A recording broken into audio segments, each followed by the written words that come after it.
इथं आपण दोडका घेतला आहे, दोडक्याच्या शिरा काढून घेतल्यात मी आणि असे 4 काप केलेत. मोठे त्याचे 4 काप केलेत आणि जे बारीक आहे त्याचे 2 काप केलेत. चला आता आपण दोडका आणि डाळ करूया. आपलं तेल तापले, तेलामध्ये मसाला टाकून घेते मी. तुमच्याकडे जो घरगुती मसाला असेल तो टाका, वर्षभर तुम्ही केलेला. थोडी धनिया पावडर. आता ते सगळं मिक्स करून घेऊया. त्यामध्ये कांद्या खोबऱ्याचं वाटण. कांद्या खोबऱ्याचं वाटण 8 दिवसातून मी एकदाच करून ठेवते. ते वाटण टाकले आपण, वेळ वाचतो, दुसरं काय नाही.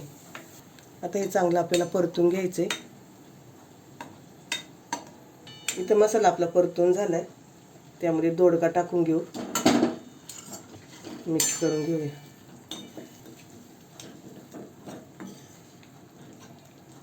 दोडक्याचा ठेचा पण छान होतो. तुम्हाला पाहिजे असेल तर आपण ज्या दोडक्याला चिरा दिल्यात त्यामध्ये हा मसाला भरून परतून घेतलं तरी छान होतं. आपलं इथं परतून झालं आहे. त्यामध्ये आपण डाळ टाकणार आहे. डाळ मी भिजवून घेतली आहे म्हणजे पटकन शिजेल. इथं मी मुगाची डाळ वापरते. तुम्हाला पाहिजे तर हरभऱ्याची डाळ वापरली तरी चालेल, त्याने पण छान होतं आहे कालवण आणि चवीला छान लागतं. सगळ्यात मेन म्हणजे आपण डाळ टाकल्यावर परतून घेऊया. इथं आपलं परतून झालं आहे. त्यामध्ये गरम पाणी ओतू. मी इथं पातळ रस्सा बनवणार आहे, त्यामुळे थोडंसं जास्तीचं पाणी ओतणार आहे.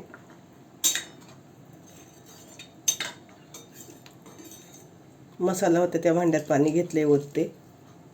आमच्या घरात चुरून खायला लागतं सगळ्यांना, चपातीबरोबर भाकरीबरोबर, त्यामुळे पातळ रस्सा करायला लागतो.